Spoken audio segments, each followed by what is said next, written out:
My dad remarried after my mom died. Biggest mistake of his life. My name is Megan Hale. I'm 41. And 11 days after my father's heart attack, my stepmother set a blue folder down on a hospital cafeteria table, slid a pen across to me between the salt packets and a tray of untouched Jell-O, and asked me to sign away the one piece of paper that still protected him. I'm a CPA. For 20 years, my whole job has been finding the one number in a stack of paper that doesn't match the rest. That morning, my stepmother had found a number like that too. She just didn't understand yet what it meant, or what it was about to cost her.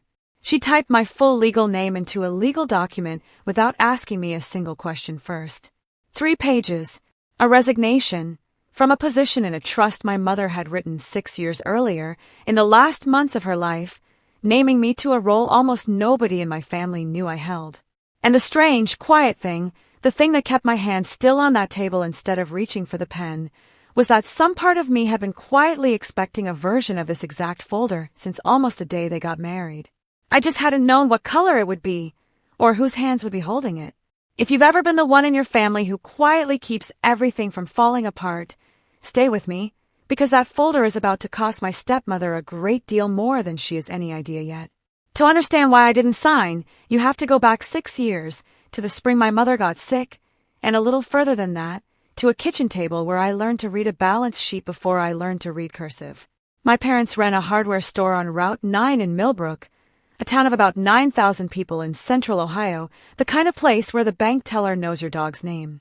Hale's Hardware had been open since before I was born, nails and lumber and seed packets every spring, kerosene heaters and ice melt every winter. My mother, Diane, kept the books. Every night after dinner, she'd spread the day's receipts across the kitchen table and run her finger down the columns. And starting around age 9, I sat next to her doing the same thing on a second adding machine she bought just for that purpose. That's the real reason I became an accountant, not some inspiring teacher. A woman with reading glasses on a chain, quietly teaching her daughter that numbers don't lie even when people do. My father, Walter, built shelves and fixed lawnmowers and called every customer by their first name, including their dog's name half the time too. He wasn't a complicated man. He loved my mother, he loved that store, and he loved my brother Connor and me in the undemonstrative way of men raised by men who never said it out loud either. We had Sunday dinners. We had a mortgage that got paid off the year I started high school, with a small ceremony in the backyard fire pit. My mother laughing, my father pretending the smoke was what made his eyes water. 26 years free and clear before anyone ever thought to put a new loan on that house. Connor moved to Charlotte in his late 20s for work and stayed, the way people do. I stayed close, 10 minutes away, married a contractor named Ryan, had 2 kids, Owen and Lily, and built a small accounting practice one tax season at a time. None of this was dramatic. It was just a life, the kind that doesn't make headlines, which is exactly the kind my mother always said mattered most. My mother was diagnosed with pancreatic cancer on a Tuesday in March, 6 years ago. Stage 3. The oncologist used the word aggressive the way you'd warn someone about weather, like it was just information, not a sentence. She started a chemo regimen that left her cold all the time, even in July, and she kept doing the books for as long as her hands would let her hold a pen steady.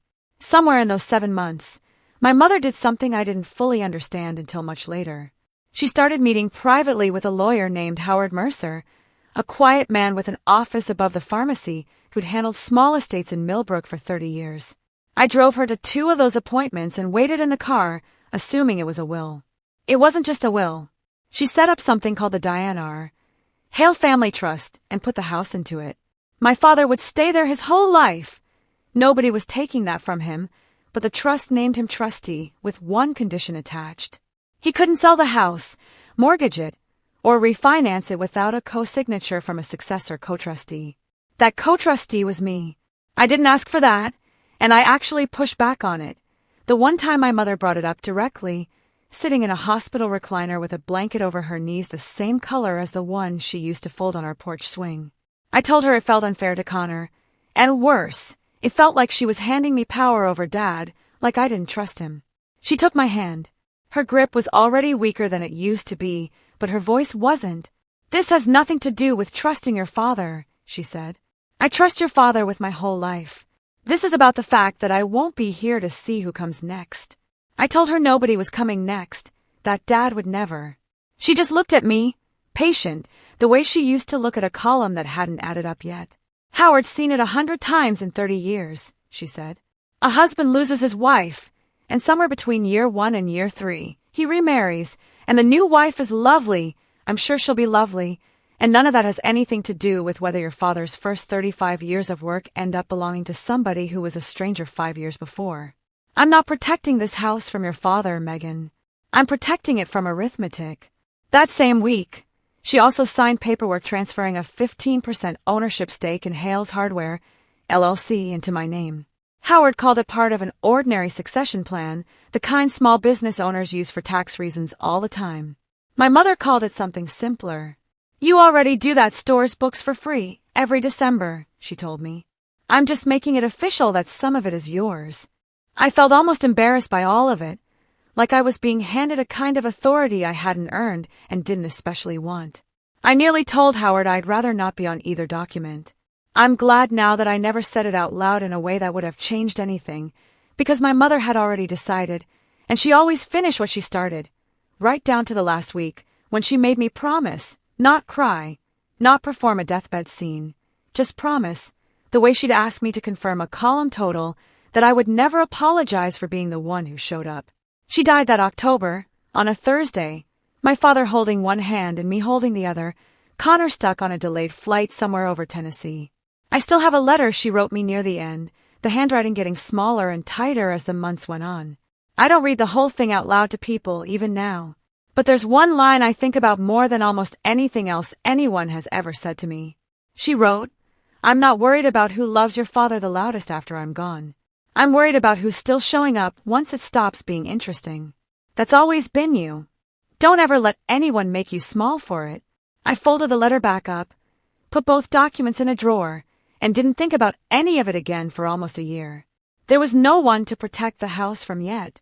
My father did not handle grief well, which is a gentle way of saying he barely handled it at all.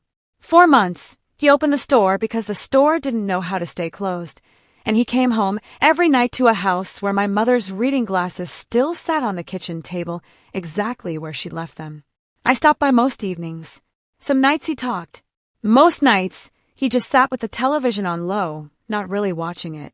In May, 7 months after the funeral, a friend from church talked him into a grief support group that met Tuesday evenings in the basement of Trinity Lutheran, folding chairs in a circle, weak coffee in a percolator older than me. He went 4 times before he mentioned a woman in the group named Vivian, recently divorced for the 2nd time, whose husband had, in her telling, left her for someone from his gym. He brought her up the way you'd mention anyone new, in passing, between a sentence about the store's gutters and a sentence about Connor's flight schedule. By August, he wasn't mentioning her in passing anymore. By the following January, 14 months after my mother died, he called me on a Sunday afternoon and told me he and Vivian were getting married in 3 weeks, at the courthouse, small, just family. I want to be honest about my first reaction, because it matters for what comes later. I wasn't angry. I was something closer to seasick. 14 months felt like a number I couldn't argue with and couldn't make peace with either, both at the same time. I told him I was happy for him, and some real percentage of that was true. Then I went home and sat in my own driveway for 11 minutes before I went inside, because I needed somewhere private to feel the rest of it. Vivian was, in fairness, never cruel in any way you could point to on a single afternoon. That's the part that took me the longest to explain to people later, including myself. She was warm at Thanksgiving. She remembered my kids' birthdays, mostly. If you'd asked me in year 1 to name one specific terrible thing she'd done, I would have struggled. What she did instead was smaller than that, and it added up the way sediment adds up at the bottom of a glass, invisible day by day, undeniable after enough days. Within 4 months of the wedding, my mother's reading glasses were gone from the kitchen table, along with the chipped blue mixing bowl she'd used every Thanksgiving since before I was born. Vivian repainted the kitchen the following spring, a tasteful gray, she called, a fresh start for everyone, over a yellow my mother had picked out the year I was born. The framed photos in the hallway, my parents at their own wedding, my mother holding me as a newborn, the 4 of us at the lake, disappeared a little at a time into a box in the linen closet, replaced eventually by photos of Vivian's side, including a large one of her daughter's college graduation hung at the exact spot where my parents' wedding photo used to be. She never once asked me if any of that was all right. I don't think it occurred to her that it required asking. Thanksgiving that first year hit harder than I expected. Vivian made her own pumpkin pie from a recipe she was proud of, and there was nothing wrong with it, except that it replaced my mother's lemon pound cake, the one with the glaze recipe written on an index card that used to hang on the refrigerator and had simply vanished sometime around the kitchen repaint. Nobody asked if anyone minded. I don't think anyone but me even noticed it was gone. That same afternoon, my daughter Lily, 5 at the time, drew a family picture for a school project, 5 stick figures in crayon, the kind of thing that lives on a refrigerator for a year, and labeled one of them Grandma V, because by then that was the only grandmother on that side of the family she actually remembered having met. I taped it to my own refrigerator when we got home and didn't say a word to anyone. I just noticed it, the way I'd learned to notice things instead of saying them out loud. My kids started calling Vivian Grandma Vivian within that first year, mostly because she introduced herself that way at school events before I had a chance to say anything, and correcting it in front of a 7-year-old in a school gymnasium felt like a battle not worth fighting. I let it go. I let a lot of things go that year and the next, telling myself I was being the bigger person, telling myself my father deserved a real chance at not being alone, telling myself my mother would have wanted us to be gracious about it. Paige, Vivian's daughter, was 28 when her mother married my father, soft-spoken, a little lost in the way people are when their own parents' divorce never quite resolved. I didn't dislike her. I want to be fair about that, because most of what happened later wasn't really her fault. But I watched a pattern settle into place over those first 2 years that I couldn't unsee once I'd seen it. The year before, while I was trying to get my own practice off the ground, I'd asked my father, carefully, the way you ask someone you don't want to put on the spot, whether he'd consider co-signing a small business line of credit, $8,000, just enough for office software and a part-time bookkeeper, so I could take on more clients. He said he needed to think about it, and then never brought it up again, and I never asked twice. I figured it out on my own, the slow way, the way I figured most things out. 18 months later, Paige wanted to open a flower and gift shop downtown, and I watched my father co-sign a $12,000 loan for her at that same kitchen table on a Sunday afternoon, smiling the whole time, telling her how proud he was that she had the family entrepreneurial spirit. I didn't say anything. Notice that, because it's going to matter later. I didn't say anything that day, or the next, or for a long time after that. I just opened a blank spreadsheet on my laptop that night, the same kind I'd use for any client, and made a column for dates and a column for what happened. I told myself it was just a habit. CPAs track things. That's all it was in the beginning. While all of that sat in the background of my life, the foreground kept moving, the way it does whether you're ready or not. Ryan and I bought a house on Castell Street with a kitchen I actually liked, 4 blocks from Owen School. My practice grew slowly, the unglamorous way small practices grow. A referral from a dentist, a referral from that dentist's brother-in-law, a tax season where I finally hired real help instead of doing every return myself until midnight in April. The turn that mattered most happened almost by accident. A regional bank hired me on contract to review the books of a local business whose owner was suspected of skimming cash before a sale, the kind of forensic work that's mostly patient, boring number matching dressed up with an exciting title. I found the discrepancy in 11 days, a pattern of Friday deposits that never quite matched Friday receipts. The bank's attorney was impressed enough to recommend me to 2 other firms. Within 2 years, forensic reviews were a quarter of my business, and I'd hired a second employee. None of this made me rich, and I want to be clear about that, because this isn't a story about a lottery ticket. It made me steady, which is a different, and, I'd argue, better thing. I'd become the kind of busy where you stop checking your bank balance out of anxiety and start checking it out of habit. My father and Vivian, meanwhile, mostly notice my life the way you notice whether in a city you don't live in, vaguely, secondhand, do a phone call every few weeks that always somehow turned into a conversation about Paige's shop, or the store's slow winter, or whether I could take a quick look at something financial for free, since I was so good with that kind of thing anyway. I usually did. Old habits. I need to back up here for a second, because if I don't, none of what comes next will make sense. I am not someone who plans revenge years in advance. I want that understood clearly. For most of those early years, I had no intention of ever using either document my mother left me. I genuinely hoped I'd never need to.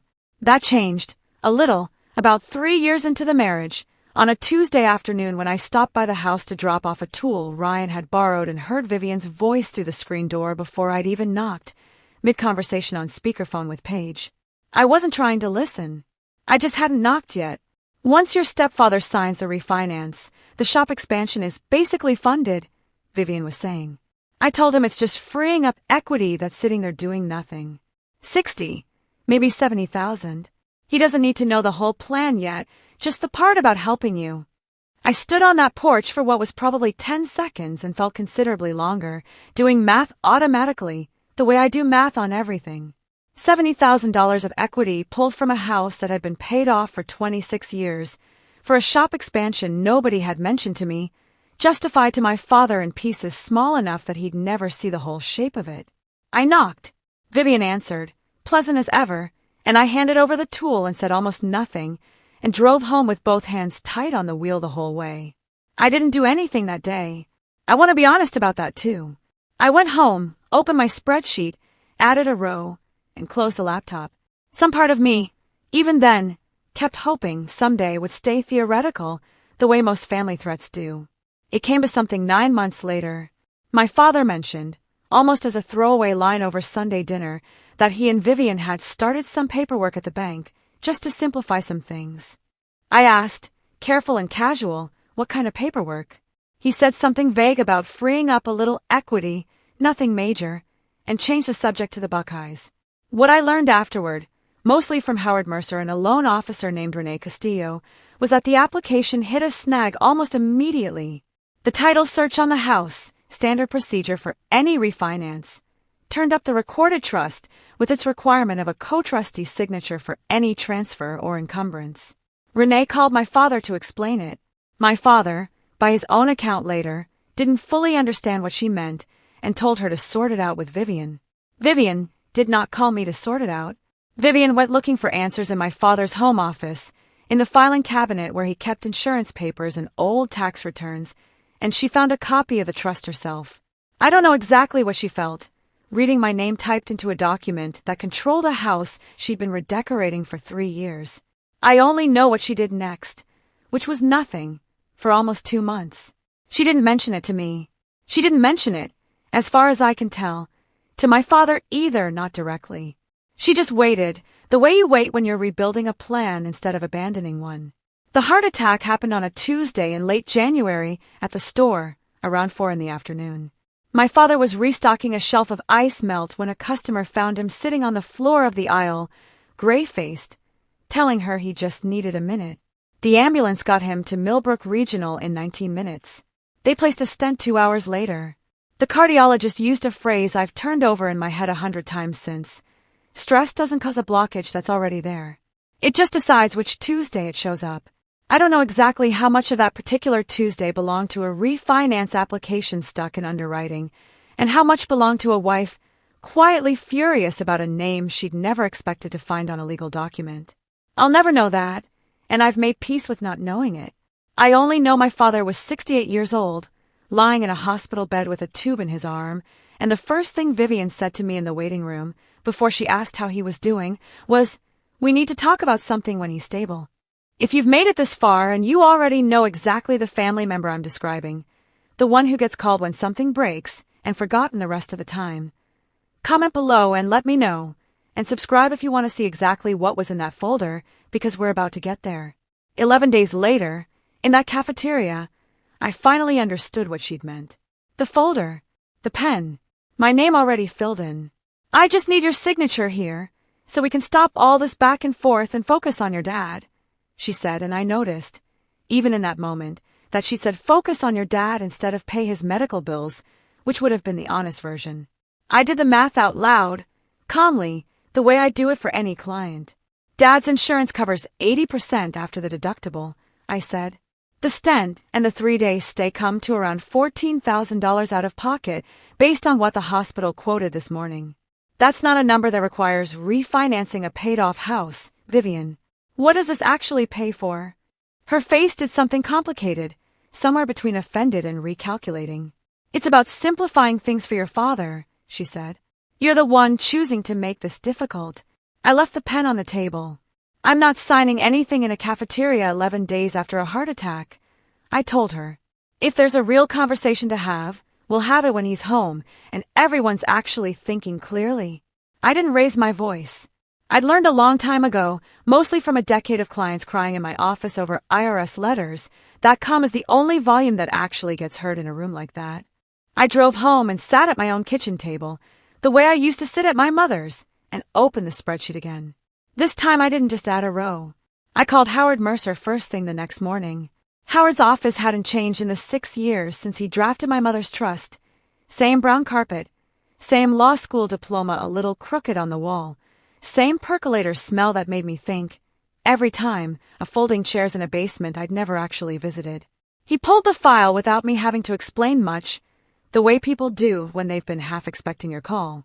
"It's all in order," he said, sliding a copy of the trust across his desk. "Recorded with the county the month after your mother signed it. Your father as trustee and life beneficiary, you as successor co-trustee. Signature required for sale, mortgage, or any transfer of the real property during his lifetime." He looked at me over his glasses, the same way I imagine he'd looked at my mother 6 years earlier. "I got a call from a loan officer 2 months ago, and another call from a woman who didn't give her name, but I'm fairly sure was your stepmother, asking whether the requirement could be removed without your involvement." My stomach went cold and small. "What did you tell them?" "The truth," he said. "That it can't be. That the trust is exactly as enforceable as your mother intended it, and that any title company in the state would find it in an afternoon doing a routine search, which is exactly what happened 2 months ago, the moment somebody actually looked." He took his glasses off entirely. "I'll say this plainly, Megan, because your mother isn't here to say it herself. She didn't do this to control your father. She did it because she'd watched enough families lose everything to a stranger's good intentions, and she wanted at least one person in this family standing on solid ground when it mattered. That's you. It's been you the whole time." I asked him, the way I needed to ask someone who wasn't emotionally tangled up in any of it, whether I had any obligation to sign the release Vivian wanted.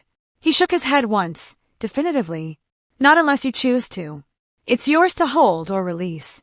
Nobody can take that decision away from you. Not your father, not a hospital bill, not anyone's idea of what a good daughter is supposed to do." I drove away from that office with the same envelope I'd walked in carrying, except it didn't feel like paper anymore. It felt like ground. What followed over the next 3 weeks was a kind of pressure I recognized instantly because I'd absorbed versions of it my whole life, just never this concentrated. Over those 10 days alone, my phone logged 31 calls and texts between my father, Vivian, and Paige. Not one of them asked how the recovery was actually going. Every single one, eventually, circled back to the folder. My father called twice, gentle and confused, asking why I was making things hard for Vivian. Paige sent a long text about how this isn't about the shop, it's about Dad's recovery, which would have been more convincing if the shop hadn't been mentioned by name in that same message. Vivian called my brother Connor in Charlotte, and Connor called me, genuinely puzzled, asking what was actually going on, because all he'd heard was that I was holding up Dad's paperwork. I told Connor the truth, plainly, the way I should have told him years before instead of keeping a private spreadsheet about it. 15% of the store. Co-trustee on the house. 6 years of small things. Nobody had bothered mentioning to him because nobody had bothered mentioning much of anything to him from 400 miles away. There was a long silence on the line, and then he said the only thing that mattered. "Why didn't you ever tell me any of this?" I didn't have a clean answer. I still don't, fully, except that telling people things had never once made our family more honest. It had usually just made things louder. Vivian called the actual meeting for a Sunday, 3 weeks after my father came home, framing it as a welcome home lunch at the house. She told me, almost casually, who'd be there. My Aunt Carol, my Uncle Russ, my cousin Dana, and Paige, of course, so we can clear the air as a family. I understood the shape of it immediately. A room full of relatives, most of whom loved my father and had no idea what any document said, was meant to do what a hospital cafeteria couldn't, make staying silent feel like the only generous option. I said I'd come. I spent the Saturday before making copies, the trust, The LLC amendment, my own spreadsheet printed out in plain 12-point font, dates and amounts in 3 columns. Nothing dramatic about it at all. Ryan offered to come with me. I told him this was mine to walk into alone, and he nodded, because he's the kind of man who understands that some rooms you have to walk into by yourself even when you don't have to. I wore the navy blazer I usually save for new client meetings, the one with actual pockets, because some days you dress for the version of yourself you need to be, not the one you feel like being. The living room was full when I got there, arranged the way rooms get arranged when somebody's hoping for an audience without admitting that's what they're hoping for. My father sat in his recliner, thinner than 3 weeks earlier, a blanket over his knees that wasn't the one my mother used to fold over hers, but close enough in color that I noticed anyway. Vivian sat on the arm of the couch nearest him. Paige stood by the window. Aunt Carol and Uncle Russ took the love seat. My cousin Dana perched on a kitchen chair somebody had carried in. The grandfather clock in the hall, the one my father built the case for himself, 30 years earlier, long before any of this, ticked into a silence nobody quite knew how to fill. Vivian filled it first, which told me she'd rehearsed this part. "I want to start by saying I love this family," she said, looking around the room and not quite at me. "And I think it's important everyone understands what's been happening, because Walter's recovery depends on us putting this behind us. Megan has a legal hold over this house that none of us knew about, and she's refusing to release it, even now, with her father just out of the hospital." She dabbed at the corner of one eye that didn't look especially wet. "I don't know where the stepdaughter I welcomed into this family went." Before I could answer, my Uncle Russ, who rarely said much at these gatherings, cleared his throat. "Vivian," he said, frowning slightly, "didn't you tell me at Christmas the house was already free and clear? That you two were just simplifying some loan paperwork?" It was a small question, almost an aside, but I watched it land on Vivian's face like the first hairline crack in a windshield, the kind that doesn't shatter anything yet, but tells you exactly where it's going to. I felt the old, familiar pull of that room, every face turning slightly toward disappointment, the specific gravity of being the one expected to fold first. I'd felt that exact pull my entire childhood, every time my mother needed me to be the reasonable one so somebody else could be the interesting one.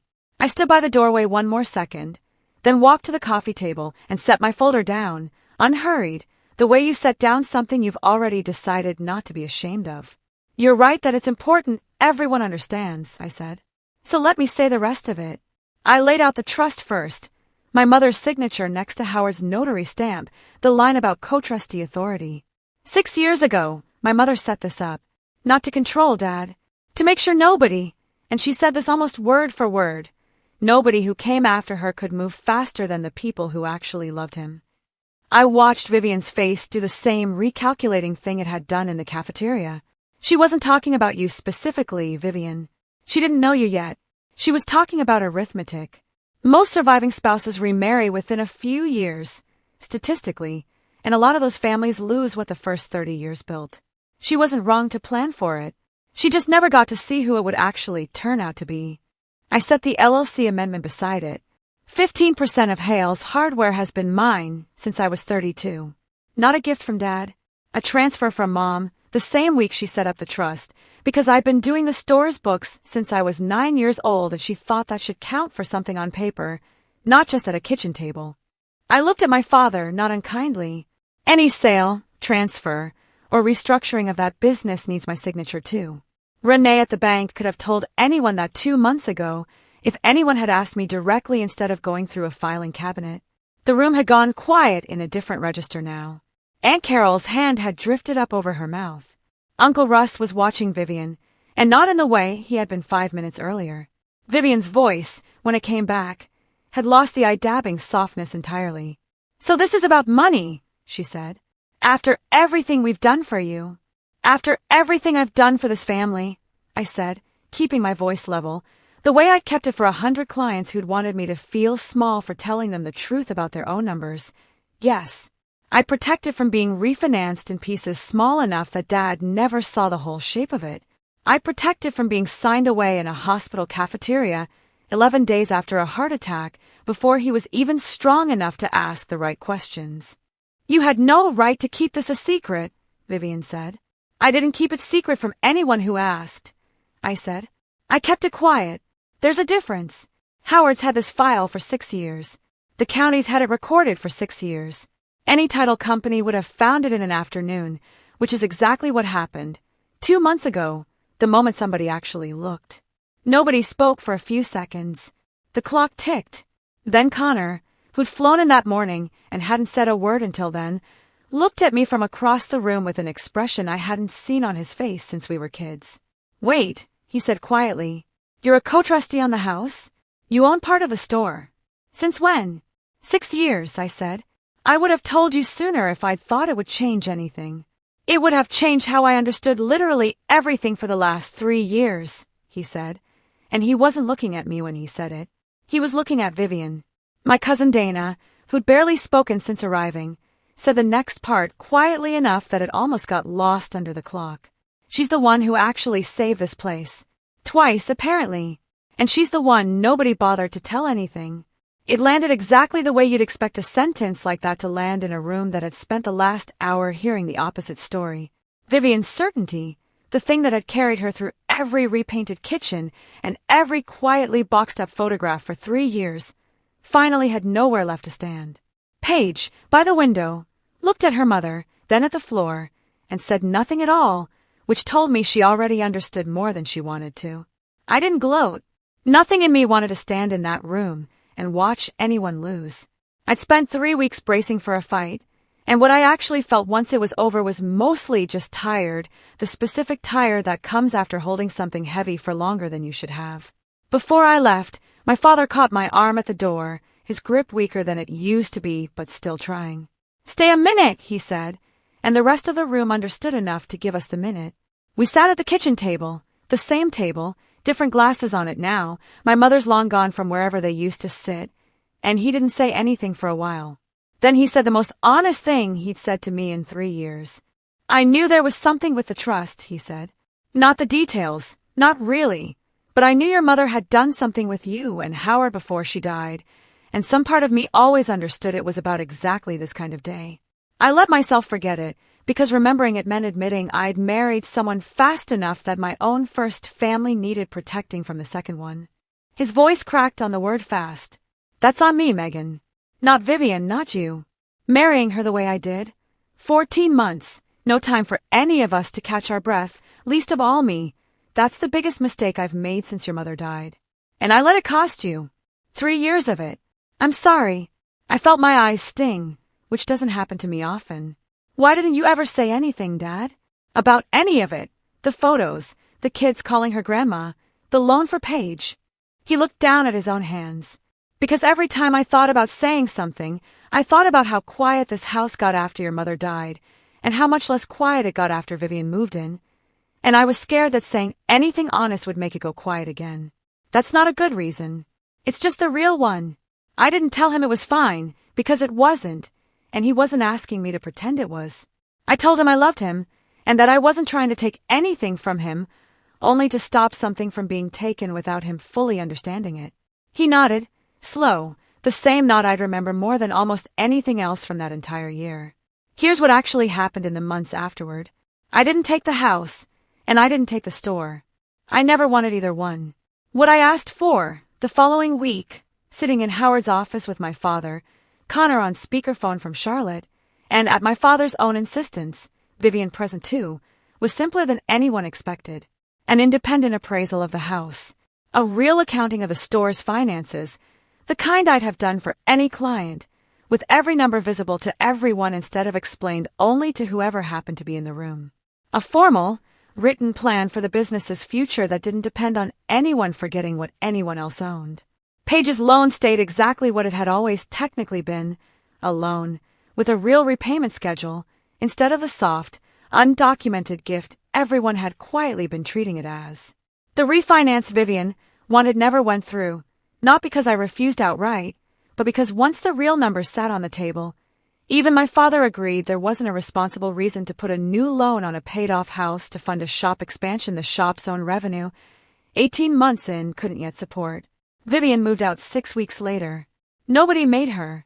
I think, once the access she'd been counting on stopped being available, Some part of her recalculated the entire marriage the way she'd once recalculated that cafeteria conversation and didn't like the new total. My father didn't fight to keep her. He told me once, months afterward, sitting at my kitchen table while Ryan made coffee, that letting her go felt less like losing someone and more like finally setting down something he'd been carrying at an angle for 3 years. Paige called me that spring, not panicked, just quiet. She asked if it was true I'd kept the store from being sold without anyone realizing it. I said yes. She was silent for a second, then said, I didn't know any of it. Mom made it sound like the house and the store were basically just sitting there, waiting for someone to actually use them. Not an apology for the shop, or the loan, or the photos in the closet. Something bigger than that, an apology for never once asking why I wasn't already part of those conversations. We're not close, Paige and I. I don't think we ever will be. But we're honest now, which we'd never actually been before. Connor calls more these days, real calls, not the kind where he's relaying something Vivian told him an hour earlier. My father comes by the house on Castell Street most Sundays now, sits at our table while Owen shows him whatever he's built out of scrap wood that week, the same patient way my father once showed customers how to fix a leaky faucet. He's never once asked me to forgive him out loud, and I've never once needed him to. The nod at that kitchen table was enough. I still have the blue folder, actually. Empty now. I shredded the resignation form itself that same week, the only document in this whole story I didn't keep, but I kept the folder, tucked into the same drawer as the trust and my mother's letter, because some objects are worth holding on to just to remember what almost happened inside them. I think about my mother's letter more than I think about almost anything else from that year, that she wasn't worried about who'd love my father the loudest after she was gone. She was worried about who'd still be showing up once it stopped being interesting. She knew, even from a hospital recliner with a blanket over her knees, exactly who that would turn out to be. I don't think love is ever really the mistake, even when a marriage falls apart within a few years. I think the mistake is speed, choosing comfort over caution in the rawest 7 months of a person's life, and trusting that grief makes people careful when it usually just makes them desperate to feel anything else. My father's marriage cost him 3 years of his daughter's quiet patience, and it cost his second wife every bit of access she'd married him for, and somewhere between those two losses, an entire family finally found out who'd actually been protecting them the whole time. If you've made it this far, you already know the kind of family member I've been describing, the one who handles the late bills and the early mornings and gets remembered last at every party. Comment below if that's you. Share this with someone who needs to hear it today, and subscribe if you want more stories about the quiet ones who finally let the paperwork speak for them. So here's the question I've been sitting with since that Sunday at the kitchen table, and I'd really like to know your answer. If someone you loved remarried that fast after losing the person you both loved first, and you spent years watching a stranger quietly rearrange everything that used to be yours, would you have said something sooner than I did? Or would you have waited, the way I did, for the paper to finally say it for you? Tell me where you draw that line and why.